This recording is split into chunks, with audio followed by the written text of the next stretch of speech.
Ulu Tanrı'nın adıyla. انصاف علی هدایت هستم و برنامه 106 مهندسی جهر رو آغاز میکنم.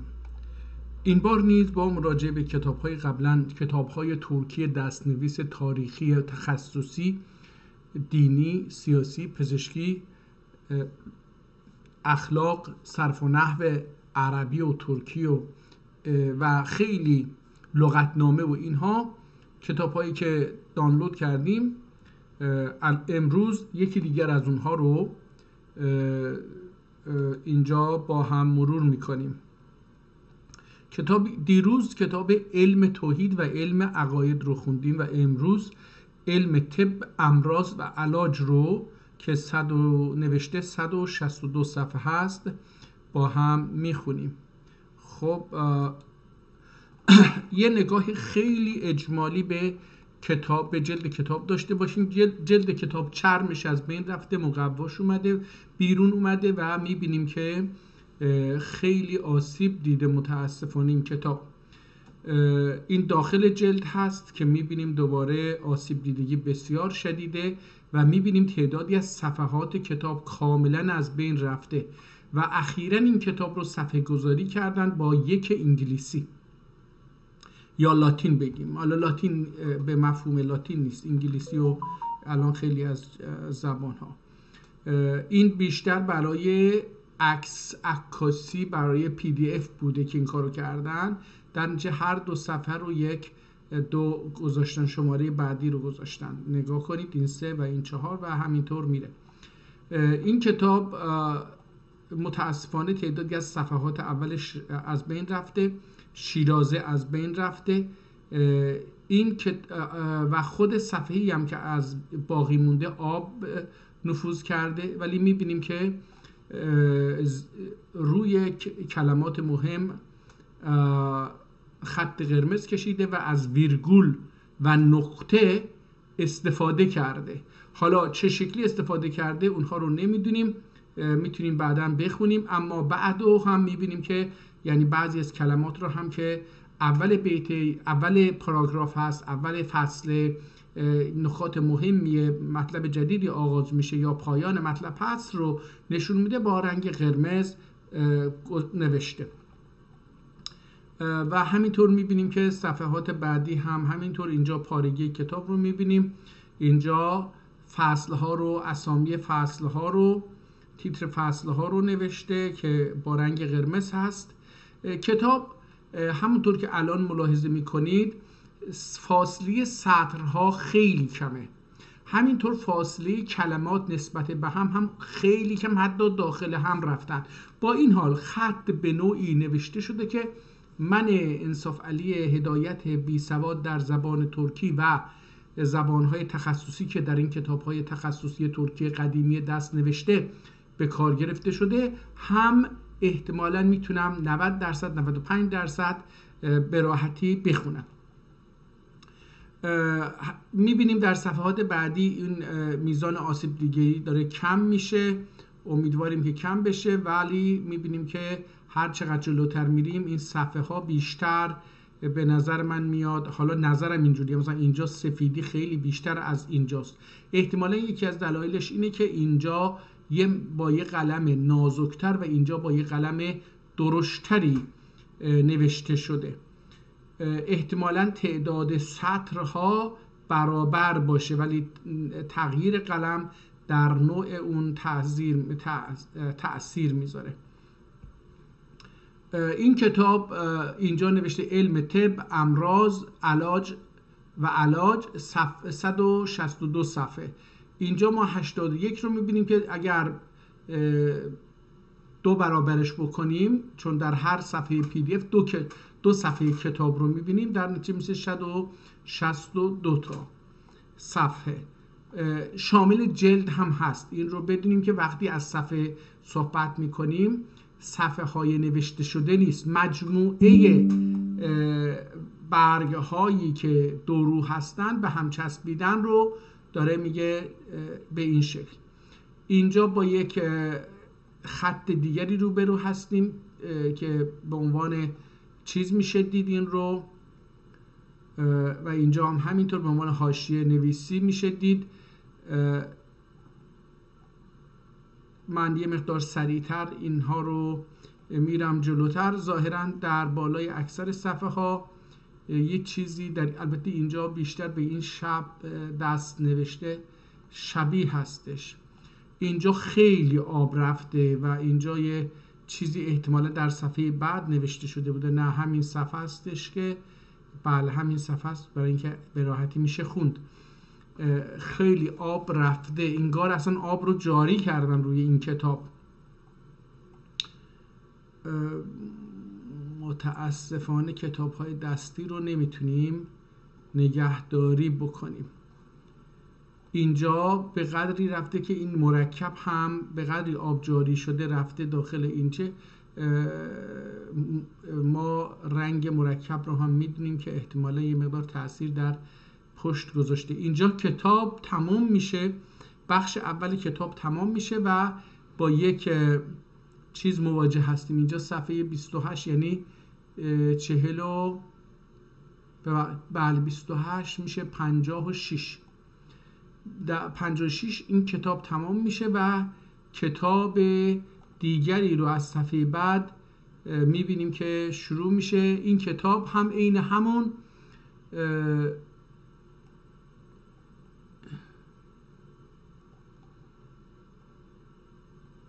با رنگ قرمز، اما بدون اون نقطه گذاری و ویرگولی که در اونجا مراعات میشد در اینجا مراعات نمیشه. خط هم فرق داره. این خطی که در اینجا نوشته شده با خطی که در اینجا در اواخر اینجا هم البته تقریبا به همین خط نوشته شده، ولی در اوایل با این خط فرق داشت.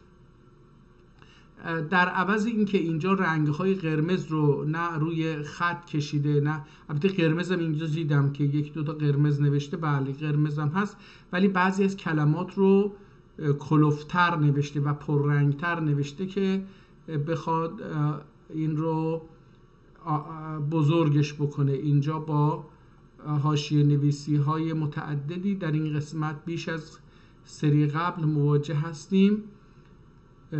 خب من یه مقدار به سرعت برم. اینجا میبینید که دیگه خیلی ریزتر نوشته شده، کلمات خیلی ریزتر از کتاب قبلی یا بخش قبلی کتاب نوشته شده. سطرها به هم نزدیکن، کلمات داخل هم هستن.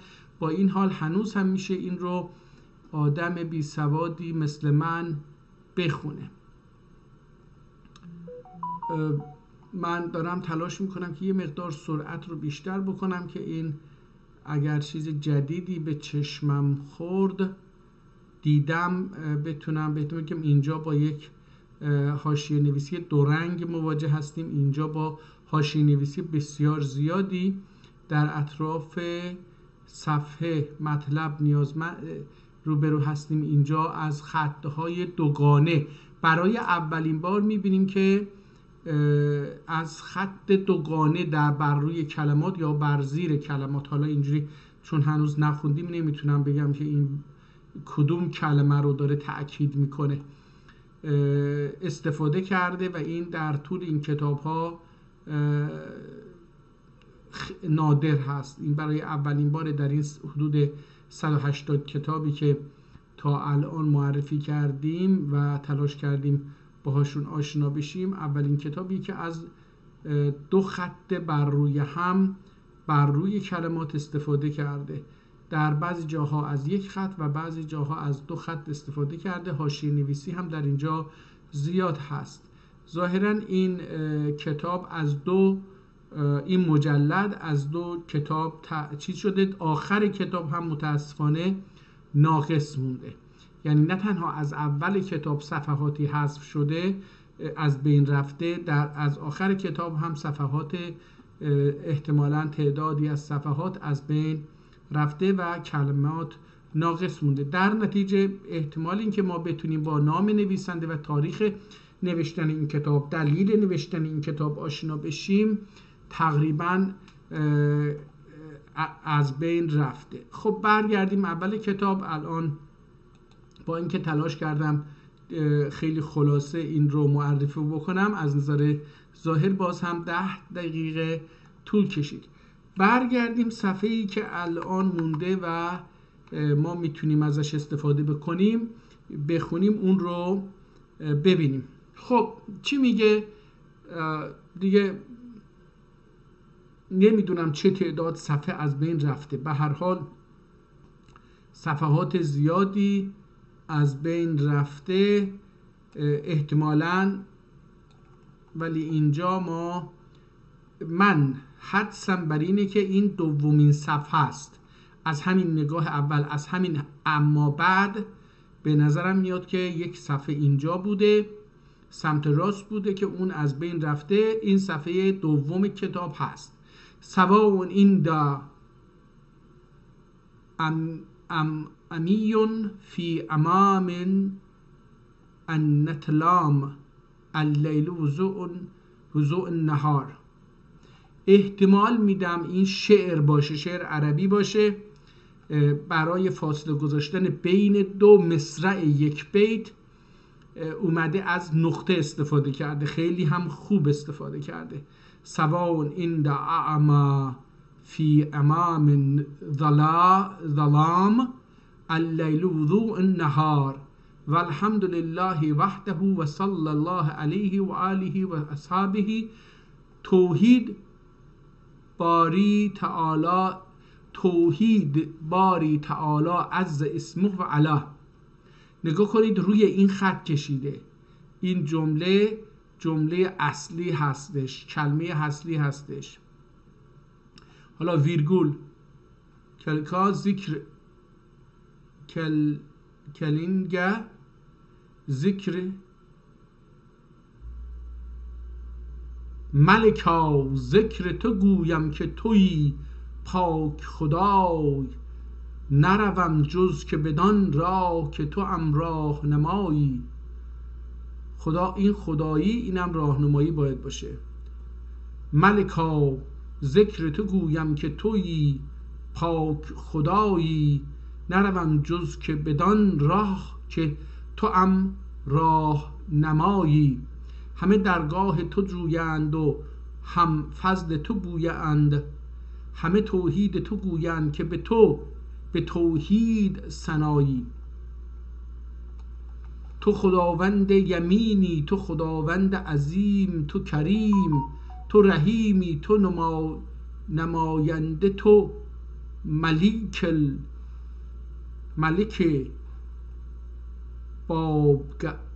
بابقایی. این چی هست؟ نمیدونم. تو ملک بابقایی. احتمالا شعر حالا از یک شاعر فارس آورده. منم آن بنده مجرم که صلاح الدین خواهم، که تو قاضی حاجات، که تو کامروایی. اما بعد حالا ببینیم این کتاب تا اینجاش عربی و فارسی شد. ببینیم از اینجا به بعد میتونیم یک کلمه پیدا بکنیم که این کتاب ترکیه. حمدالله و الصلاة علی نبیه و آله بیلونل و آگاه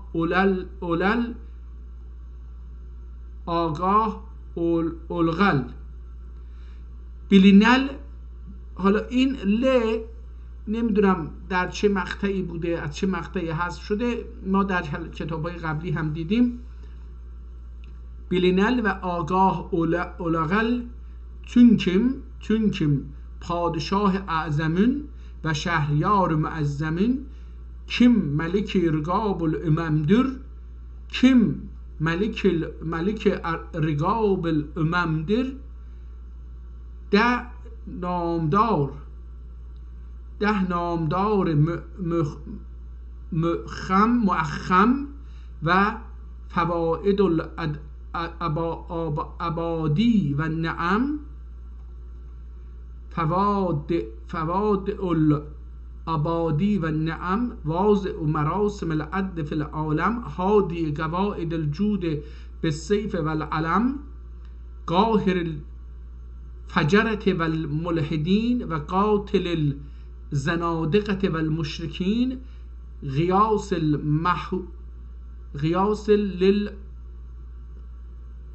المحوگین. حالا این چی هست نمیتونم بخونم اینو. و کهف المظلومین، معین الضعفاء والمساکین، ملجأ و عامل الایمان.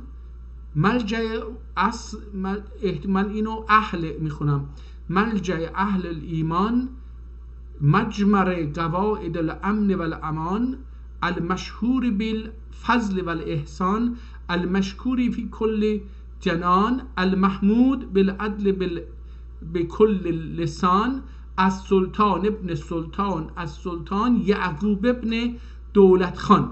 حالا ببینیم این سلطان یعقوب ابن دولت خان لا زال زلال سلطنته محدوده و اتناب سرادگات دولته به اوتاد الخلود مشدوده. حالا این بعدا میتونیم اول ببینیم این کتاب ترکی هست یا نه. تا اینجا از این بیت. حالا بازم که فارسی شد از اینجا ببینیم. پاینده یاد عمر تو ای میر سرفراز، که از دولت بقای تو دارد جهان دران. عیش تو باز داریم که حکم مستدام فکر میکنم. عیش تو باز دایم به حکم مستدام، تا کی رو قطب گیرد این چرخ بانیاز. چجور شعریه نمیتونم، من غلط میخونم احتمالاً. آمین یا رب العالمین. عالی حضورینده، علم مرغوب و هنر محبوب گردم. خب از اینجا کتاب دیگه ترکی شروع شد. ما تقریبا در اینجا با اولین بار با ویرگول مواجه میشیم. البته نه اولین بار، ولی به شکل رسمی و به شکلی که امروزه به کار میبریم از ویرگول استفاده کرده، از نقطه هم استفاده کرده. جالبه. مثلا نگاه کنید، آمین یا رب العالمین نقطه، عیش تو باز داریم. این نقطه ها به عنوان فاصله گذاشته در میان یک بیت که مثل احرار رو از هم جدا میکنه. نقطه میذاره که این یعنی اینجا باید توقف کامل بشه، ولی ویرگول ها رو هم استفاده کرده. مثلا سلطان یعقوب ابن دولت خان. حالا همین سلطان یعقوب ابن دولت خان رو من با اجازه شما گوگل بکنم ببینیم این چه کسی هستش، اهل کجاست. سلطان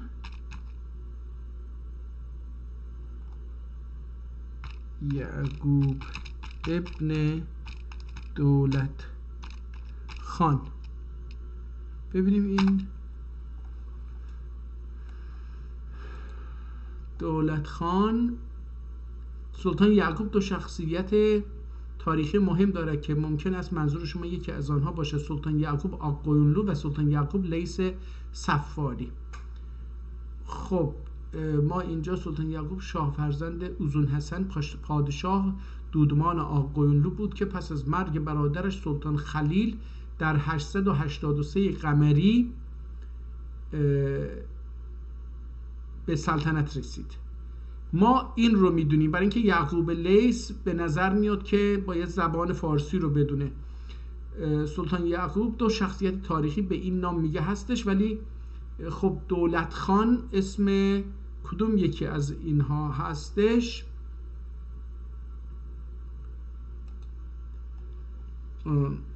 گفتش که بالفضل و الاحسان المشکور فی کل جنان المحمود بالعدل بالکل لسان، از سلطان ابن سلطان، از سلطان یعقوب ابن دولت خان.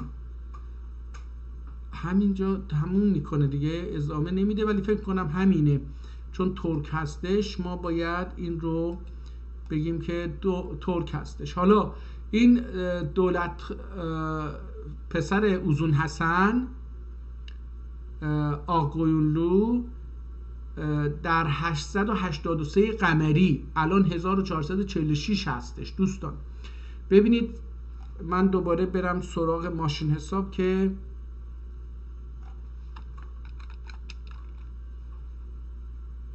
راحت در حساب بکنیم. 1446 ازش کم بکنیم 883 رو 883 مساویس با 563 سال پیش این آدم شاه شده و در دوره این آدم کتاب نوشته شده است. این کتاب نوشته شده استش. عالی huzurunda علم مرغوب و هنر محجوب gördüm و طالب gördüm. کمالات عقلیه و علاجات طبیه راغب gördüm و biz ضعیف نحیف لا افلح من ظلم و عدل فی اموره کم احتمالا. biz ضعیف نحیف، حالا باز هم عربیشو به کار برده، قبلا ها یه چیز دیگه می نوشتن عربی، این یه مقدار فرق کرده. biz ضعیف نحیف به اون الله الملک لطیف شقایق لقمان صحایف قلوبده نصر ادب و یاسمین خدابقی. حالا این خدایقی احتمالا خدایقی صفایح خاطر کشف ادب خاطره کشف ادب جد و اهتمام birle padişah hazretleri için خلد الله ملکه و ابد دولته آمین یا رب العالمین. باهنامه، این باهنامه، این باه چی میتونه باشه نمیدونم. باهنامه پادشاهون ترجمه نه، این یک کتابه. باهنامه پادشاهون یک کتابی هست احتمالاً به یک چنین چیزی. باهنامه پادشاهون ترجمesine مشغول olup tamam ettik حق تعالانın اون عنایتی birle با همراه با اینجوری میتونیم تا که پادشاه حضرتleri bu کتاب sebebiyle her çeşinin علاجına ihtiyaç olmaya حفظ صحت و اکتساب حقنده و منتفع به olup صفای نفسانی و گرای روحانی حاصل ide ve itimat etmeyenler mukabele edeler gördüler kim. Biz dahi bu kitap tercümesine سعی etmiş. حالا اینجا یه چیزی هستش، ترجمesine نه سعی etmişiz و نه رحمت زحمت احتمالاً و رحمت çekmişiz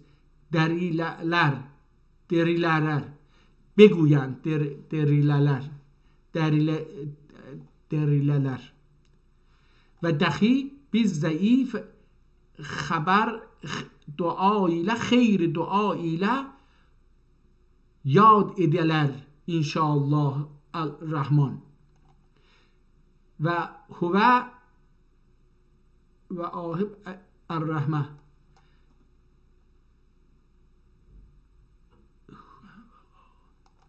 ve huve vahibul rahmeti vel gufran ve sallallahu ala seyyidina Muhammedin ve alihi جمیعن و سلم تسلیما دائما الی یوم الدین و بعده. حالا دوباره برگشت و بعده در اینجا خوشبختانه متوجه شدیم کتاب در چه دوره‌ای نوشته شده. اینجا خیلی مشخصه. این کتاب حدود بیش از 560 سال پیش این کتاب حدود در این مقاطع نوشته شده است. و بعد تفرج edeki bu کتابی ki her bir sahifesi مانند گلدر لطیف خوب زیبا روح افزای که لفظ جام هم معنی گلدر هم معنی گلدر احتمالاً باشه، با لفظ جام هم معنی گلدر. اسم کتاب رو یه چیزی گذاشته که میگه اگر من این رو درست خونده باشم، من الان اینجا جام خوندم ولی الان یه مقداری دارم شک میکنم برای اینکه اینجا یه چیزی گردی هم هستش که متوجه نمیشم این جام میتونه باشه یا نه. هم معنی گلدر، من اینو هم گلدر میخونم این چشیده رو. و ورقلری مجلا با لطافت که هر بیر ترکیب فرحان دیلدر فرح بخش یعنی فرحان دیلدر یعنی دل رو ürek دل به منظور زبان نیست.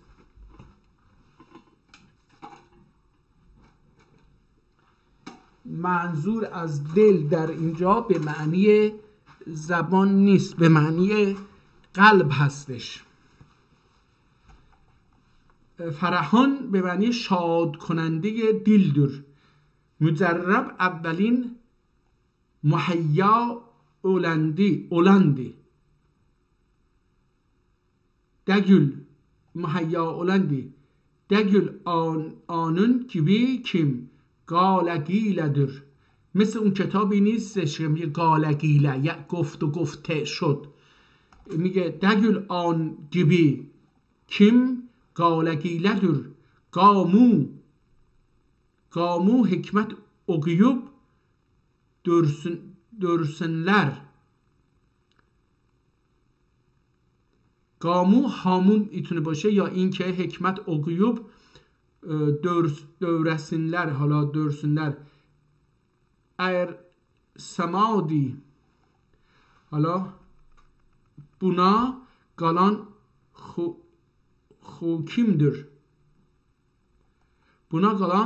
kimdir. اینجا ارشمادی احتمالاً دارم میگم، من اینو باید ارشمادی بخونم یعنی نرسیدند. حکمت اگیوب دورسینler ارشمادی buna galan kimdir. مسخر olmadı. Buna galan kimdir. احتمالاً خود kimdir. مسخر olmadı. Bu kimseye hiç megem şunlar kim ol aslı dildir ve bunu na asla verme benden emanet olsun ve ne göster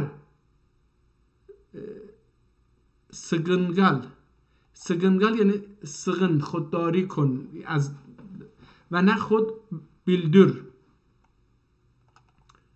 Çünkü bu kitab-ı latif ve bu nüshe-i şerif 18 bab üzere müretteb oldu ve zikr olundu. Bas şayeste oldur kim abvab add edip her birisinin beyanında idüken beyan ediriz. İnşallah. حالا اینجا یه چیزی البصرش چیه؟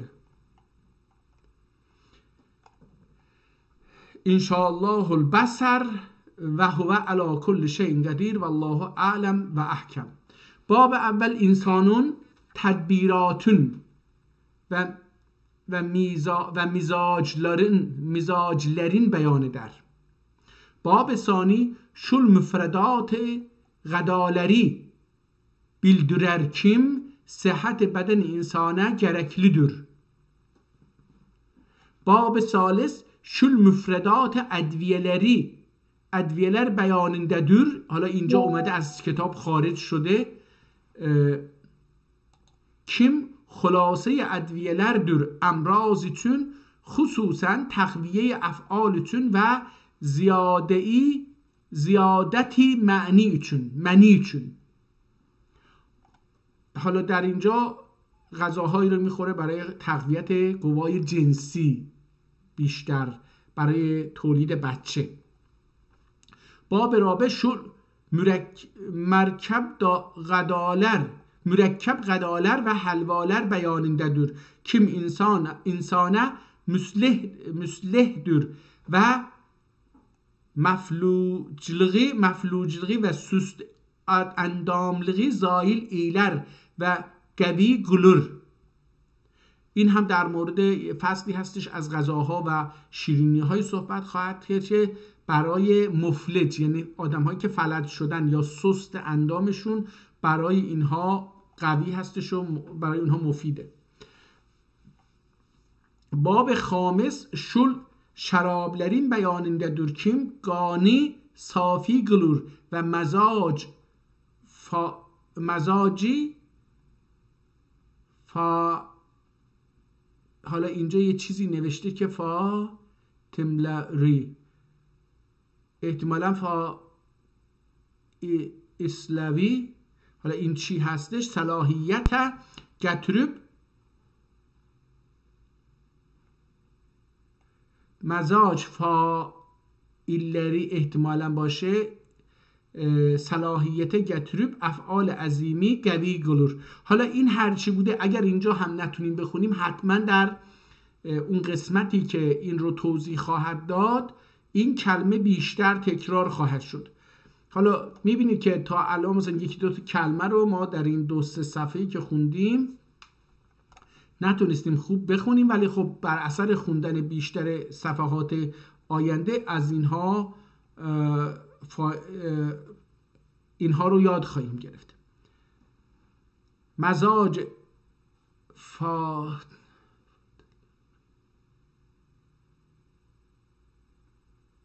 ماتملاری، حالا این هر چی هست اینو نمیتونم فعلا بخونم. صلاحیت گتروب افعال عظیم قوی گلور. باب سادس شل معجونلری و گوارشلری بیانیدر kim جوارشلری بیانیدر kim مغیر حدی و دفع ملالت ادر. مغیر حدلری معین احتمالا اینم باشه، معین حدلری و دفع ملالت ادر و معبدون به از ازم گوهی ورر و بلغم و صفرا و سودای دفع در و دماغون و اعزانون سر سنی فتح در و تنگیه دماغ ادر و ارباه فاسدی. اینجا فاسده، اینجا این کلمه که اینجا نتونستیم، مزاج فاسدلری صلاحیت گتروب، اونی که بالا نتونستیم بخونیم حالا اینجا متوجه شدیم که ارباه فاسدی و اعزانون فاسدی تحلیل در و اعضای رای سلمی محکم گلور و باشونی نازل سنی و آغزنی باشونی نازل سنی و آغزنی من ادر و حرارت عزیزی زیاد گلور و افعال عظیم قوی گلور. حالا این افعال عظیم قوی گلور اینها رو باید در اونجا بخونیم ببینیم به چه معنی هستش. باب سابع شل صافیلری بیانیدر kim بلدکی برودت و اعزادکی بلدکی، اینو بل باید بخونیم یعنی پشت بدن. بلدکی برودت و اعزادکی رطوبتی کم زیاده olmuştur دفع در صفرایی و سودایی و بلغمی معدوددن جذب ادب دفع در. جذب اینجا با رز نوشته شده، نمیدونم به معنی جذب هستش یا یه چیزی معنی دیگریه. باب ثامن شل هگنلر بیاننده درکیم وجع مفاصل وجع مفاصله.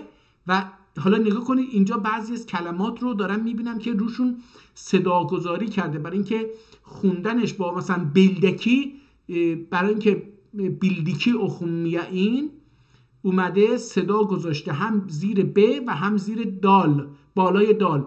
بلدکی برادود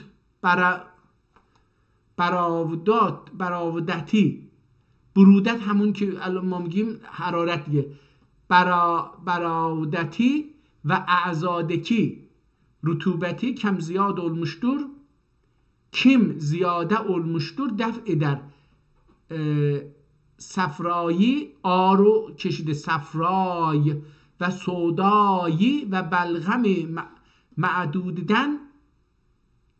اینجا نگاه کنید جذب ادوب و دفع در. باب ثامن شل حقنلر بیاننده در کم وجع مفاصل و ارگ نسای و بیل آغزسینی و اریاه فاسدی. این اریاه چی هستش هنوز نفهمیدم. فاسدی و گلونز دفع در و بیلی محکم ادب افعال عظیم گوی گلر. افعال عظیم اینجا دوستان رابطه جنسی به نظرم میاد، هی تکرار میکنه. من الان داره این معنی تو ذهنم میاد که منظور از افعال جدیم بلی محکم ادب افعال عظیمی گوی گلر، اینجا منظور رابطه جنسی بین مرد و زن هستش. باب تاسع شل حالا بعدن این رو اگه بریم اونجا میفهمیم که در همین مثلا باب هفتم یا هشتم یا حالا ششم هر کجا که این رو تکرار کرده در اونجا این رو توضیح خواهد داد قاعدتاً. باب تاسع شل گشاقلرین و گسانلرین. bu گسانلرین و جلنلرین بیاننده دور. حالا اینجا این کلمه رو، این دوتا کلمه رو خیلی خوب مثلا اینو گسانلر بخونم، گسانلرین و لیجکلرین، احتمالاً یجکلرین. این حالا اون جیجکلر هم میتونه باشه. جیجکلرین بیاننده دور کیم گوشانلرین. خب اون چیزایی که گوشانماق میکنیم یعنی میپوشیم، همراهمون هست، با خودمون حمل میکنیم. شول گوشانلرین و جیجکلرین بیاننده دور کیم فصول اربعه طبیعت انسانی مخالف علوب مرض حاصل علمایا. باب عاشر جماعون رابطه زناشویی اینجا یه مقدار چیز میکنه. جماعون شرطلرینون بیاننده دور کیم توجه لعدلر کیم بدن انسانه ضرر حاصل علوب ضعیفلیک حاصل و تز گجالماق واقع علمیه. باب الهادی و عشر شل ادویه لرین بیاننده در کم ذکره تلایت غلیظ و قایم اولور یعنی محکم ایلر کما ینبغی. حالا این تلایت یعنی چی؟ ذکر به معنی آلت مردانه هست اگر اشتباه نکنم. در اینجا باز هم چون اول کتابه من این تعاریف اینها رو نمیدونم، باید وارد این باب بشیم، با تعاریف این کلمات آشنا بشیم تا درک درستی از کتاب داشته باشیم. باب الثانی و العشر شل ادویلرین بیاننده دور کیم ذکره طلا ادلر. طلا اینجا هم طلا نوشته باشه. ذکره طلا ادلر طویل ایلر، حالا قدشو بلند میکنه یعنی uzun ایلر. حالا طویل رو خودش اینجا معنی کرد، چه رو نمیدونم اون یکی ها رو معنی نمیکنه. Bab salise vel eşer şul edvilerin beyanındadır kim? Alün ve ayağın yermekleri arasına dürteler. Cemaat dürteler yani dürtmak خودش مثلا این dürtmak میکنم. نگاه کنید این دست من وقتی از بین اینها رد میشه این رو چون با فشار دارم میدم dürtmak میکنم. sürtmak روی یک سطحیه، هر سطحی باشه اونجا بمالی میشه sürtmak. ولی dürtmak اینجا اینو میگه şul edviyelerin beyanındadır ki elin ve ayağın parmakları arasına. همین که الان نمیشم parmakları arasına dürteler. Cemaat gayette قوی kılır.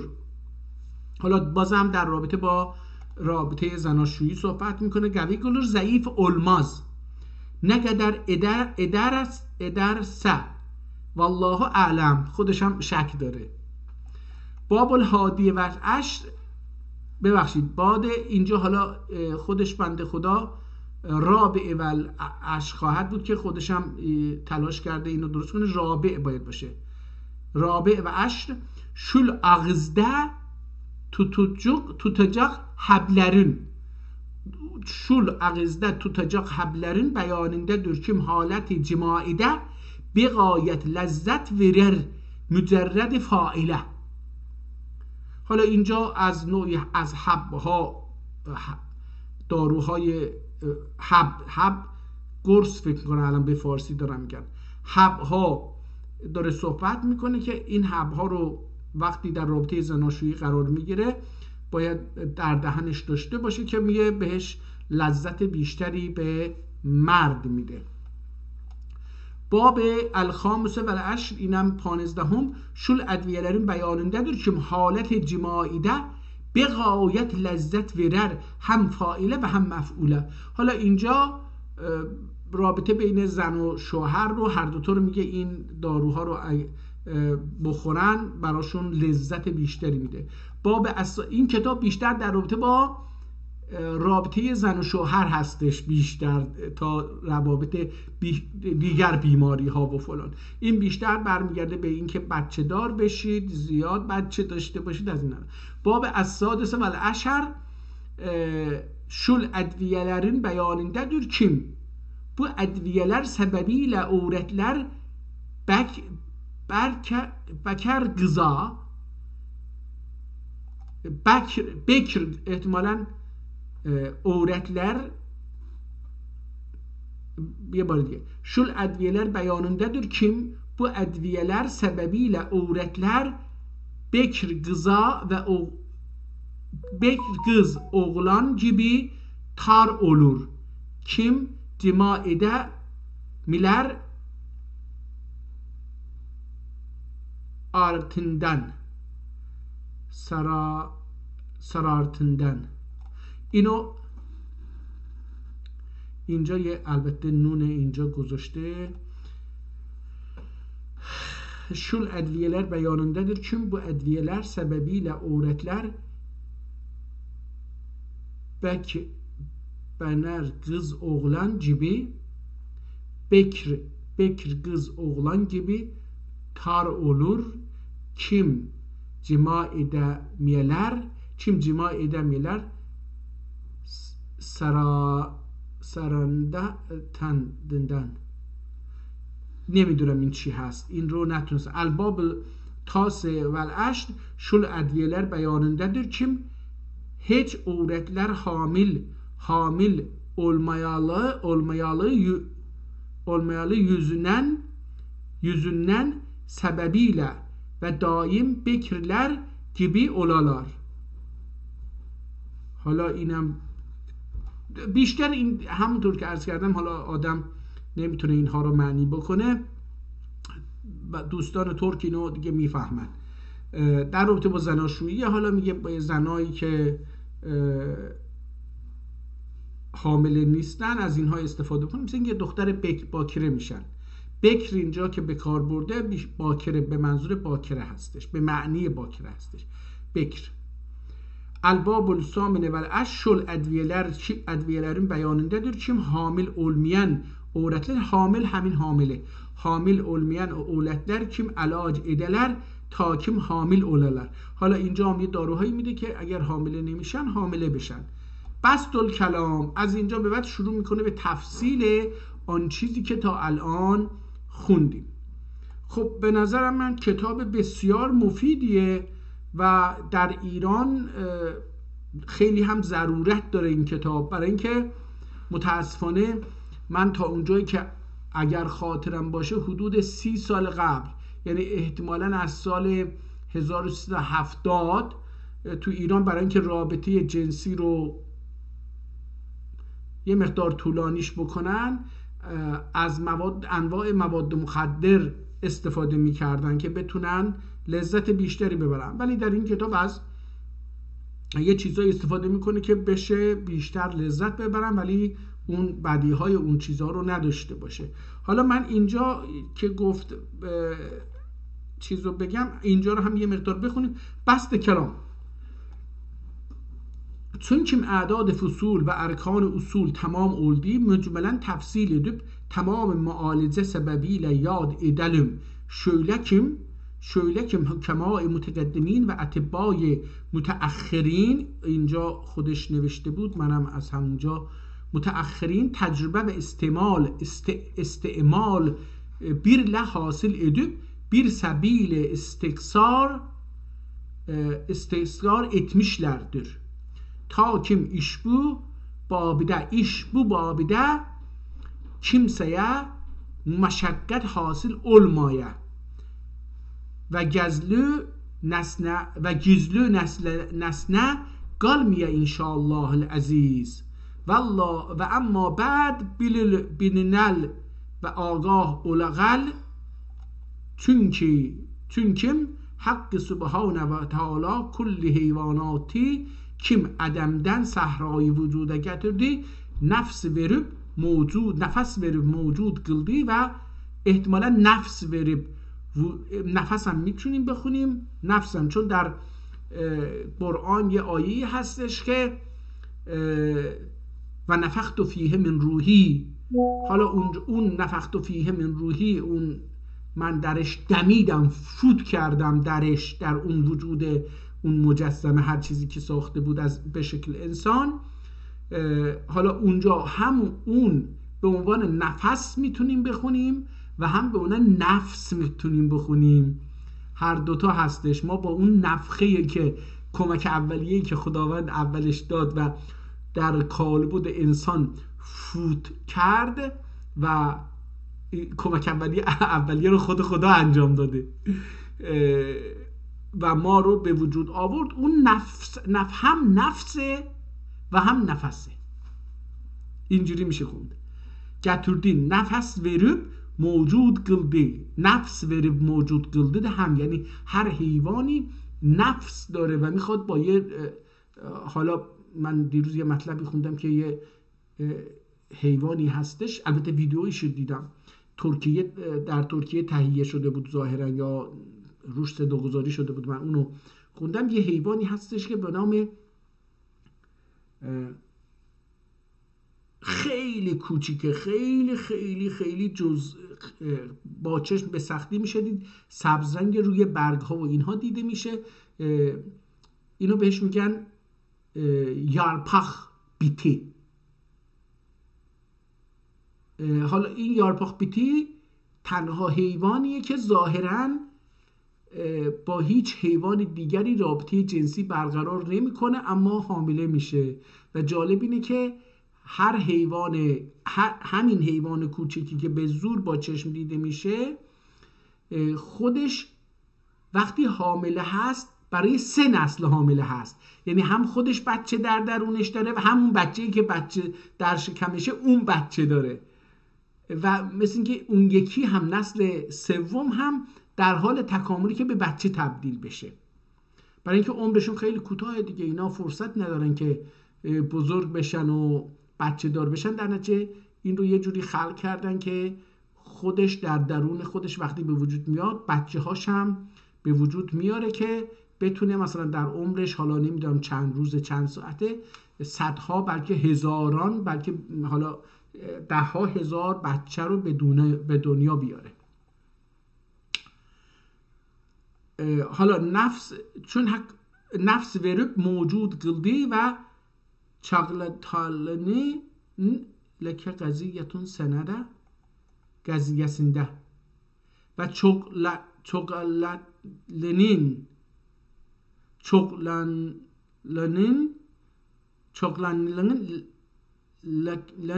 حالا اینجا یه چیزی هستش که نمیدونم چی بخونم این رو. çoklanlanın gaziyesinde birbirine muhtaç ve müştaq eyledi. احتمالاً این çoğalmak به معنی çoğaltmalının gaziyesinde. احتمال میدم این مربوط به زاد و ولد باشه این کلمه، ولی هنوز نمیتونم اینو بخونم. من اینجوری çoğaltlanın gaziyesinde birbirine muhtaç ve müştaq eyledi ve bu cemi heyvanatiden insani berguzide kılıp aql ve keramat birle müşerref ve müzeyyen kıldığını tekin buyurur kelam قدیمinde Allah'ın. حالا اینجا میره به یه گریزی میزنه به کلام قدیم، یه عبارت نگیم عرفانی، بگیم که اسمش از کلام. اصلا تو این کلام در فلسفه دینی، فلسفه درون دینی بگیم بهتره، در فلسفه درون دینی بهش میگن قرآن کلام قدیم هست، جدید نیست. قدیم یعنی همراه با هر زمان که خدا وجود داشته اینم وجود داشته، نه اینکه بعداً خداوند در دوره حضرت محمد این رو به وجود آورده. به این میگن اگر در دوره حضرت محمد به وجود آمده باشه بهش میگن کلام حدیث، یعنی تازه حادث شده. این یه بحث کلامی هستش در داخل دین، بهش میگیم، من اگه اینو ترجمه بکنم کلام یعنی چی؟ کلام یعنی فلسفه درون دینی. قال الله تعالی ولقد کرمنا بنی آدم. حالا اینجا الآیه، این الآیه هستش، این آدم کرمنا رو میخواد بگه که چطوری کرمنا کرده بنی آدم رو. الآیه هرچه حیوانات دن و به نباتات دن لطیف ایدی غذای انسان گلده. غذای انسان همون غذا، الان دیگه در زبان فارسی ما این رو یاد گرفتیم که غذا بگیم. اما چون که محتاج oldular insan birinin cüftliğine, cüftletmek, cüftletmeklek.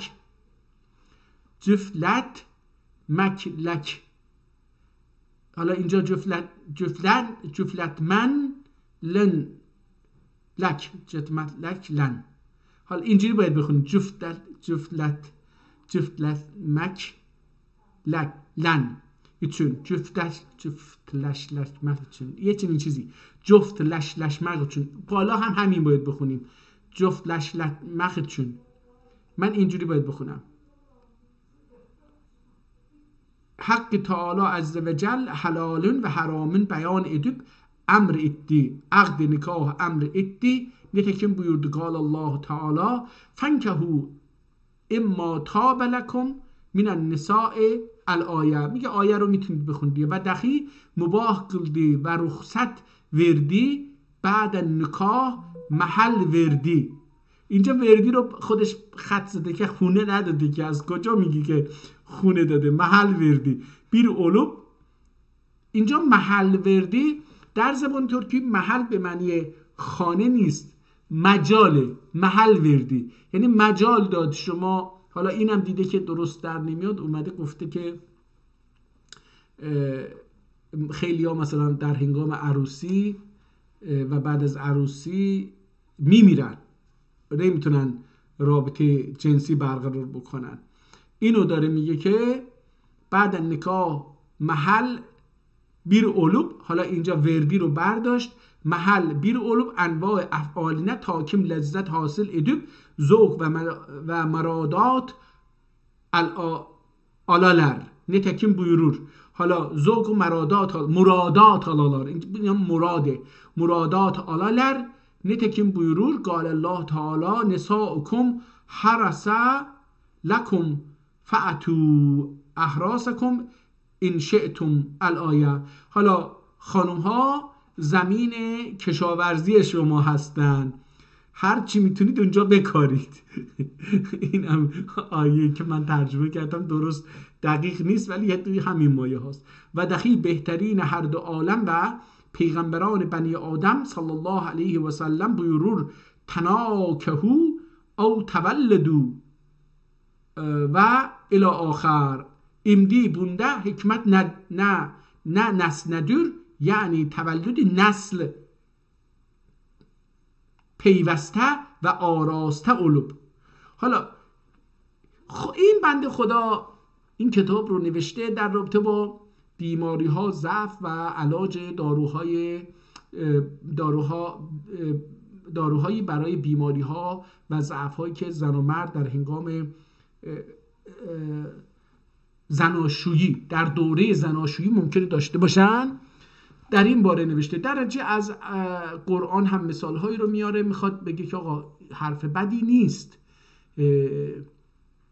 سخن زشتی نیست که بیایم در رابطه با آلت تناسلی، داروهاش، اینا صحبت بکنیم. نه، اسم هر آلتی برای خودش اسمی داره، کارکردی داره، لذتی میده. بیماری داشته باشه که حتما بعضی ها بیماری های خاصی رو دارن، اینا رو باید علاج کرد. بخشی از پزشکیه، اصلا هم بد نیست که در این باره صحبت بشه.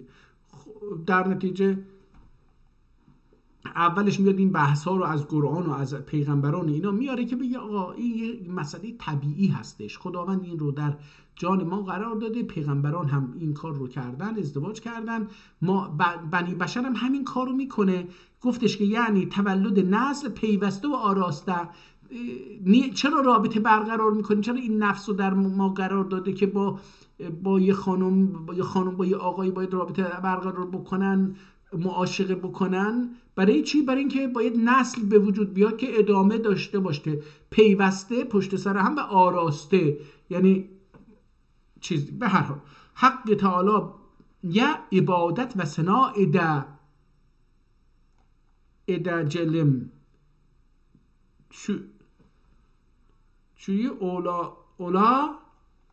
حالا من اینجا قاطی کردم، چون اولا و آنون birliğinin bilip tevhidine ve taatine meşgul olalar. Nitekim buyurur. حالا دوباره برمیگردونه اون رو، میگه باید این داشته باشن تا بدون قالت الله و ما خلقت جن و الانس الا لیعبدون الآیه. پس böyle olsa vacip oldur ki evvela ahval mübaşiretün ve اوقاتی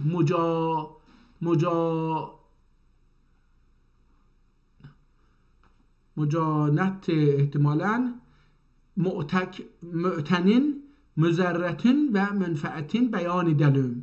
حالا میاد در رابطه با این دیگه مضرات و این داره معتنین ادلم تاکم فصول اربعنون زنده بربنین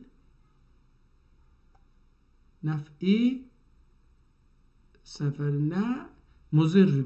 و حالا اینجا دیگه بعضی کلمه ها رو واقعا نتونستم بخونم. وقتینده مفید دور تا کم فصول اربعنون سفره مضر دور. وقتینده مفید دور biline. زیرا کم cimai bir vakt kılacak 21 türlü renç hasıl olur. Cümlesinden biri mefluc olmak gibi ve sürat şeyb yani به سرعت پیر بشه gibi ve süst endam olmak gibi ve مزاج فاسد olup ve غیر رنگ olmak gibi.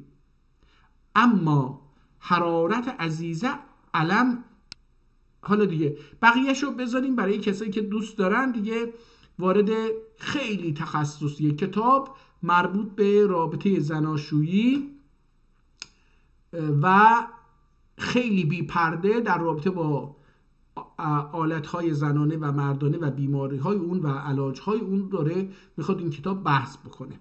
خب از این دیگه با اجازه از این صفحه رد بشیم، بریم صفحه آخر همین صفحه 28 بود، اون رو بخونیم ببینیم که این کتاب در اونجا چی میگه و اگر فرصتی کردیم بریم صفحه دیگر رو بخونیم.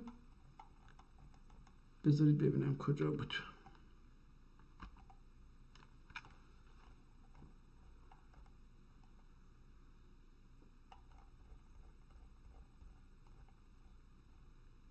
خب من ببینم چند دقیقه الان این کتاب رو باز کردیم.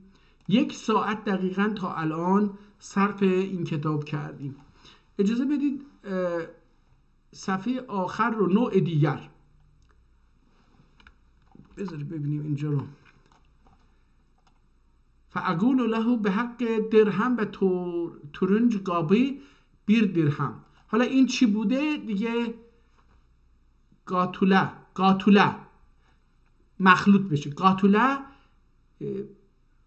حالا اینجا بچک درهم، احتمالاً بوچوک درهم یعنی نیم درهم و تورنج گابی 1 درهم. حالا گابی اینم قابوق احتمالاً باشه یا قاب باشه، نمیدونم این چیه. 1 درهم bu mecmuanin döküler sahak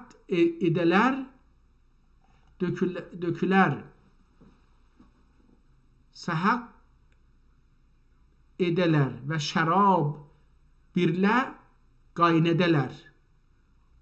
من حالا دیگه این لغت سحق نمیدونم به معنی چی هست.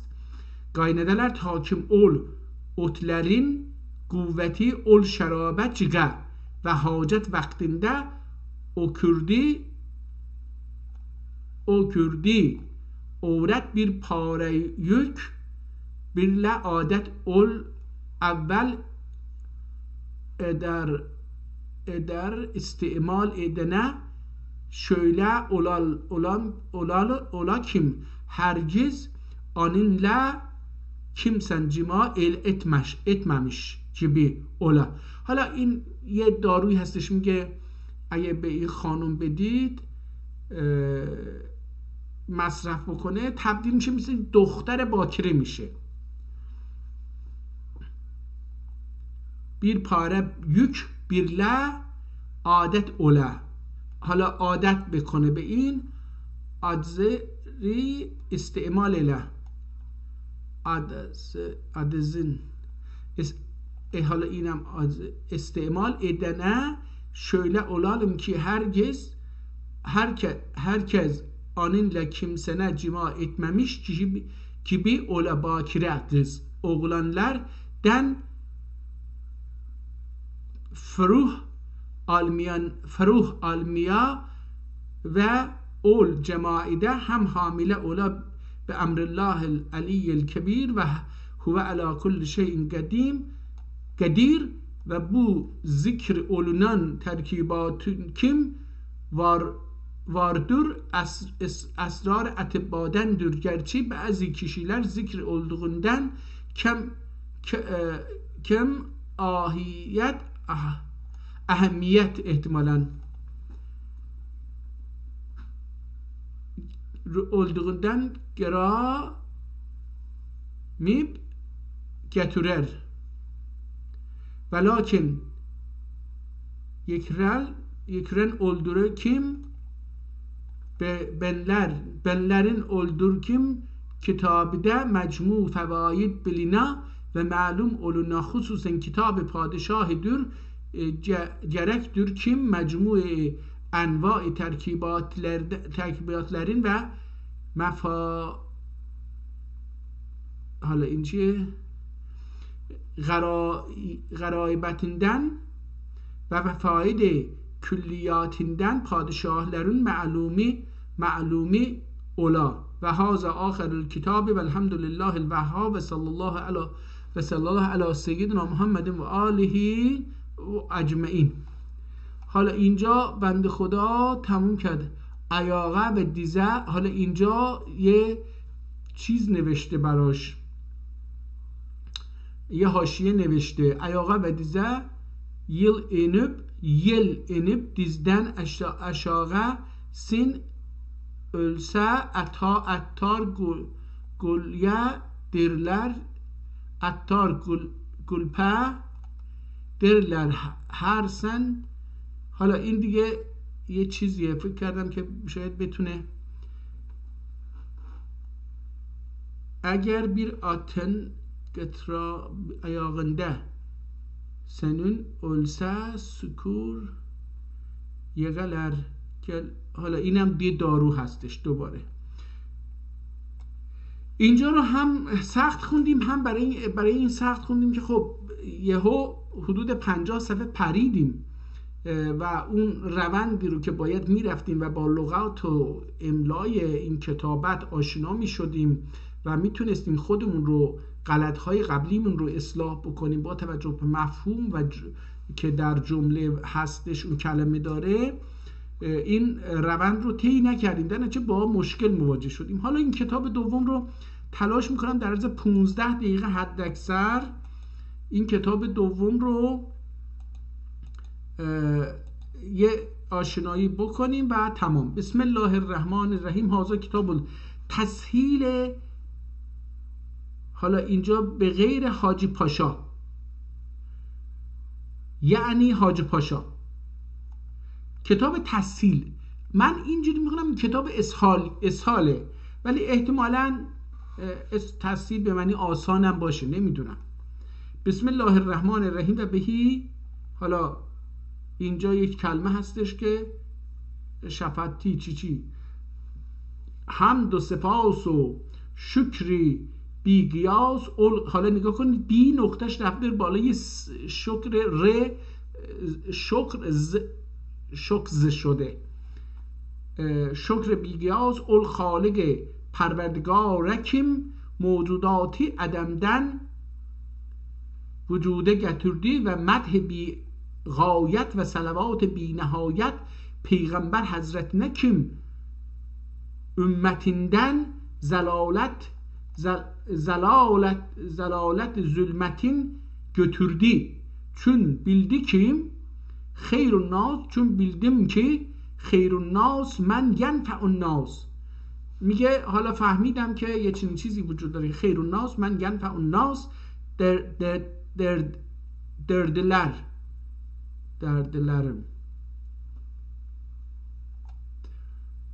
ki derdlerim ki tıbbi ilminin bir muhteser. Bildim ki hayrun nas men yenfe'en nasudur. Dilerim ki tıbbi ilminin bir muhteser tasnif eyleyim, sıhhat ve hifz eylemek tariqin şol merizler kim çok vaqe olur sebeplerin ve alametlerin ve mualicelerin beyan eyleye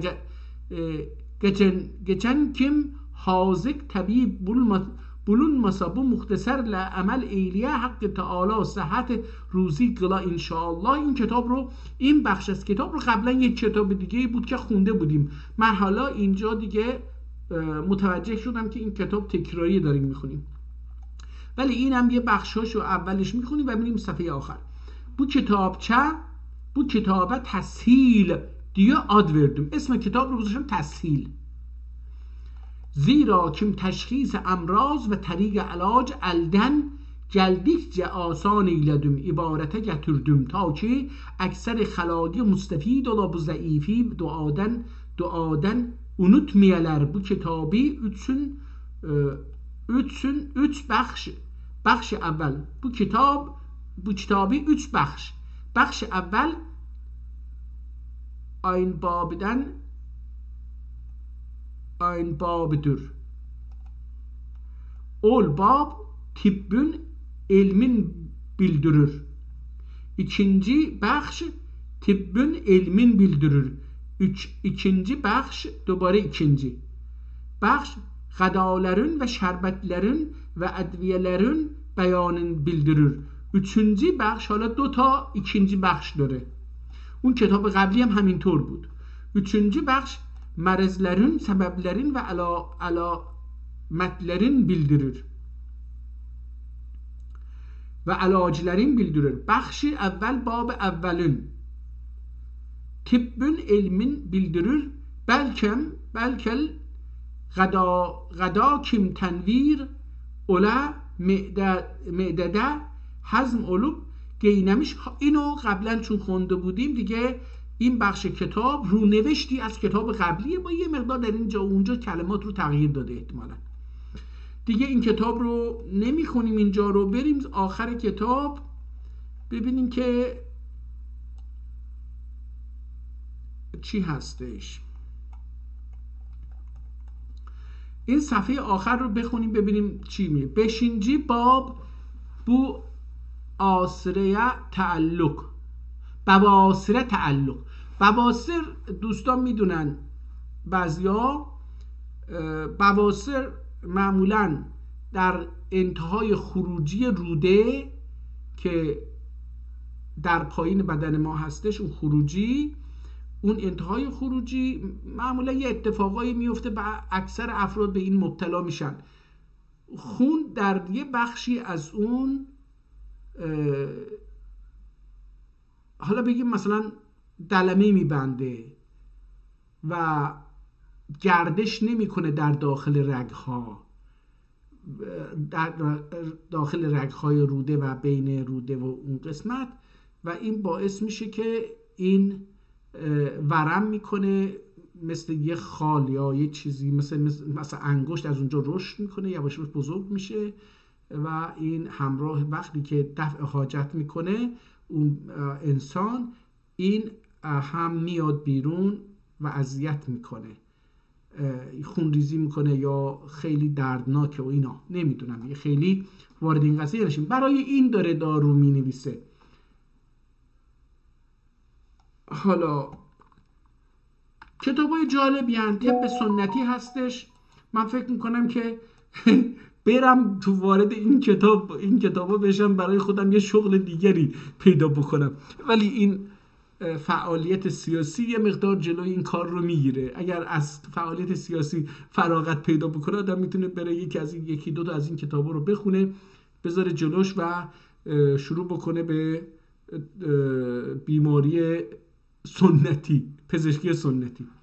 و به نظر من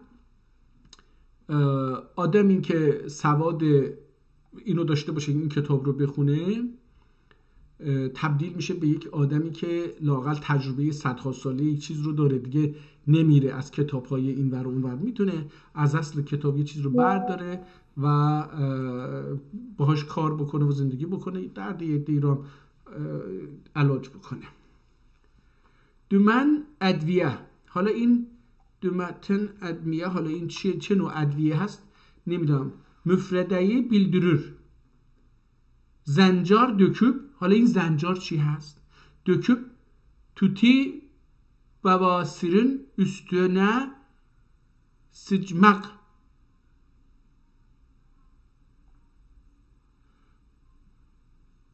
sıçmak. حالا نمیدونم دیگه، اینجا یه مقدار رفت تو اونجا دفع حاجت بکنه. من حالا این کتاب خیلی واضح نوشته، من باید مجبورم یه مقدار اینو چیز بکنم، با حیاش بکنم. خود قرآن هم بعضی از کلمات رو نوشته خیلی واضح و آشکار، اسم اون کار رو گذاشته یا اون آلت رو نوشته، ولی ما وقتی اینو میخونیم برای اینکه بگیم ما بی‌ادبیه اونها رو نمیخونیم. حالا این هم میگه که من این کلمه رو نتونستم بخونم برای اینکه میگم کتاب رو پریدیم. ادویه مفردهی به تنهایی. بولدورر زنجار döküp tuti bu bavasirin üstüne sıçmak. بواسری düşürer. حالا اینو باید روی بواسیر بزنن،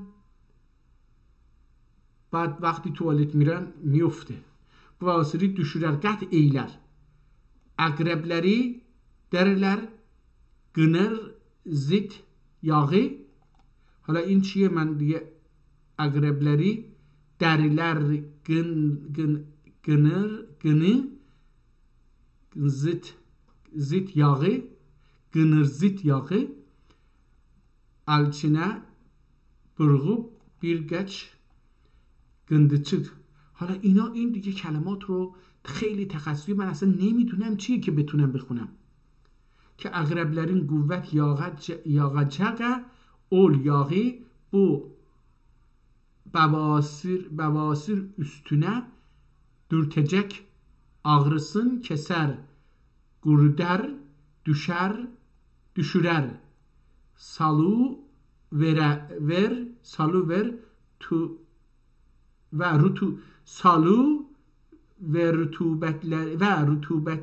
rutubetli bavasiriye dertcek, ağrısın, keser, guruder ve gerecesin, ökülder ve gan keser. Ganın keser. حالا دیگه نمیدونم دیگه، خیلی داروی عجیبی هستش. 6. باب بواسیر فایده edenleri bildirir.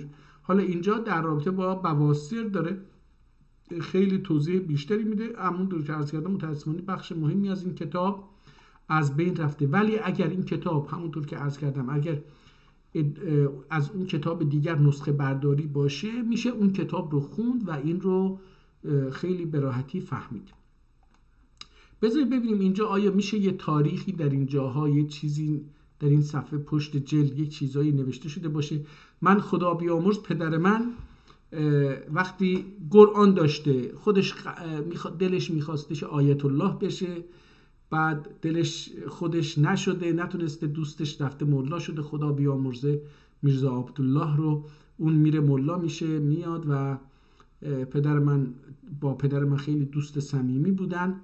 پدر من نمیتونه بره درس بخونه، مولا بشه، آیت الله بشه، دوست داشت من آیت الله بشم. منم یه مقدار خوندم. روحیه انقلابی ما هم، ظلم ستیزی ما هم ما رو از حوزه علمیه به در کرد. در نتیجه ما هم درس نخوندیم و یعنی درس آیت الله نشدیم. حالا اینم نه شکرش دیگه، شکرش حالا بگیم. میخواستم بگم که در یه قرآنی داشت که در پشت اون در صفحه آخر تاریخ تولد بچه هاش و تاریخ مرگ نزدیکانش رو می نوشت. خدا بیامرز. حالا امیدوارم یه روزی این قرآن به دست من بیاد. بنگه در تاریخ تولد من اختلاف خیلی زیاده و اصل قضیه اونی که در پدرم در اونجا نوشته. شماره شناسنامه که به من دادن مثل که 10 روز زودتر من رو گفتند که این 10 روز زودتر متولد شده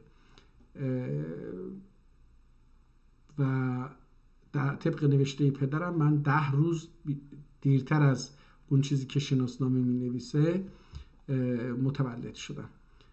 و مادرم هم همه به خاطر داشتم، به خاطر اینکه مادر بزرگم فوت کرده بوده و من روز 20 مرگ اون مثل که به دنیا اومدم.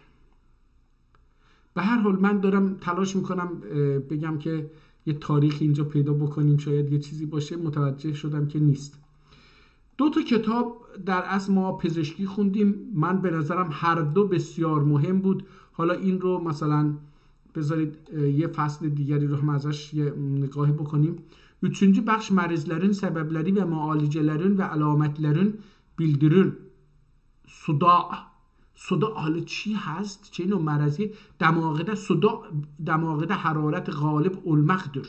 حالا تعریف میکنه صداع چیه؟ یه تب داریم میگیم در سر، یه نوع تبلیدی. حالا این دماغه حرارت غالب المقدر یعنی تب میگیره این سرتون. علامتی دماغی گزه gelmektir.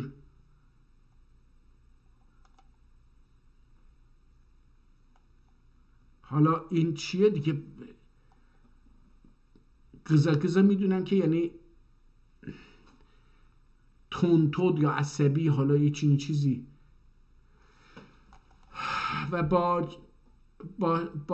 بان استی و بان استی اولمختر.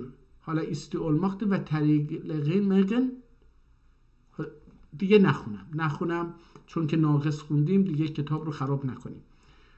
دوستان این کتاب حدود 563 سال پیش یا حدود 500 سال پیش، بیش از حدود 550 سال پیش این کتاب نوشته شده. در این مجلدی که الان دیدیم متلاش کردیم بخونیم دو رساله وجود داره یا دو کتاب در یک مجلد جا گرفته. متاسفانه هم از اول کتاب صفحه افتاده هم از آخر کتاب صفحه افتاده، ولی خوشبختانه ما پیدا کردیم که این کتاب در دوره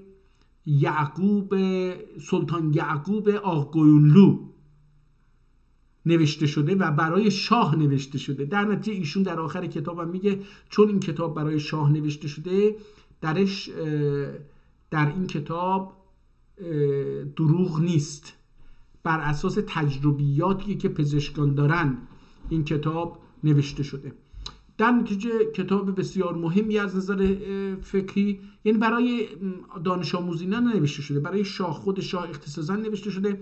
کتاب اولی بیشتر مربوط به بیماری های مقاربتی و ضعف در معاشقه بین زن و مرد هر دوتا و علاج این بیماری ها و ضعف ها و اینها در زن و مرد و لذت بردن بیشتر از معاشقه. کتاب دوم رو قبلا 2 بار فکر میکنم که در اون کتاب رو ما حداقل 2 بار در 2 کتاب‌های مختلف، در 2 نسخه مختلف از 2 نویسنده مختلف همون متن رو خونده بودیم. یعنی میدونیم که یک کتابی رو یکی در اصل نوشته و در تاریخ‌های مختلف، در زمان مختلف، در مکان مختلف از اون کتاب نسخه برداری شده. مثل امروز نبود که چاپ بکنن، دستی بود، یه نفر برمی داشت سفارش میداد و یکی اون رو می نوشت. به هر حال ما این 2 نسخه رو دیدیم. به نظر من هر 2 نسخه بسیار مفیده، کتاب‌های ترکی خوبی هستند. ما با کتاب دستنوشته تاریخی ترکیه در زمینه پزشکی بسیار، اونم پزشکی عام نه، پزشکی بسیار تخصصی در زمینه رابطه زناشویی و بیماری ها و ضعف ها و دارو و درمان اون. خب این خیلی تخصصیه دیگه، خیلی تخصصیه. اینگار که یکی میره در چشم پزشکی تخصص میگیره، اینم در اون زمین هست.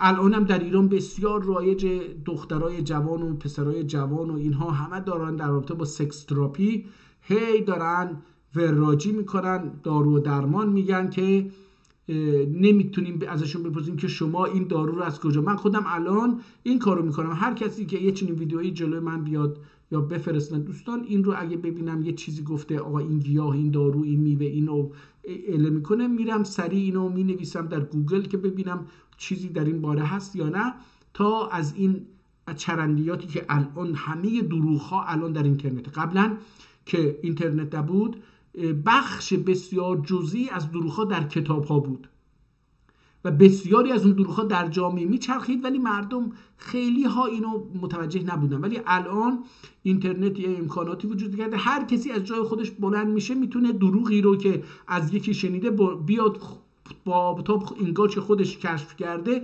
بیان بکنه و نگه که من اینو از کجا شنیدم، کدوم کتاب، کدوم آدمی از زبان کدوم آدمی شنیدم یا کدوم کتاب خوندم یا در کدوم صفحه کدوم کتاب، در پاراگراف چندم کتابی، که آدم مراجعه بکنه ببینه که این چقدر راست میگه. در نتیجه هر کسی برای خودش الان در این زمینه سکس تراپی و اینا داره کار میکنه. ولی این کتابیه که 550 سال پیش نوشته شده. من میتونم به راحتی بگم که مربوط به سکس تراپیه بخش اصلیش و گیاهان و داروهایی هم که احتمالاً میگه، من نخوندم چون اون بخش رو، احتمالاً همش گیاهی و دارویی هستش، قطعاً شیمیایی نیست، چون که در اون دوره شیمی به این شکلی که الان ما داریم صحبت میکنیم وجود نداشته، کیمیا وجود نداشته. در اون زمان هم شیمی نمیگفتن، کیمیا میگفتن، به این شکل وجود نداشت. در نتیجه همه از داروهای گیاهی استفاده میکردن. به هر حال با یک کتاب بسیار زیبا، ساده صمیمی با کلمات ترکی، کمتر از کلمات در رشته تخصصی کمتر از کلمات عربی استفاده کرده، بیشتر از کلمات ترکی استفاده کرده و کلماتی که تخصصیه و احتمال اینکه دوگانه سگانه خوانده بشه از نظر نوشتار شبیه هم باشن اومده بر روی اینها هم علائم صداگذاری رو اعراب گذاری کرده یا استاندارد کرده تا ما اون رو درست بخونیم که من چند مورد از اون رو خوندم. به هر حال روز خوبی رو برای همه دوستان آرزو میکنم. امیدوارم که با خواندن این کتاب ها اولا ترکیمون خوب بشه، دوما با نسل‌های فعالیت‌های ادبی، فرهنگی، تمدنی مکتوب و فکری پدرانمون در گذشته تاریخ آشنا بشیم و سوم اینکه بعضیامون میتونیم از اینها به عنوان یه شغل هم برای خودمون منبع درآمد ایجاد بکنیم. روز و شب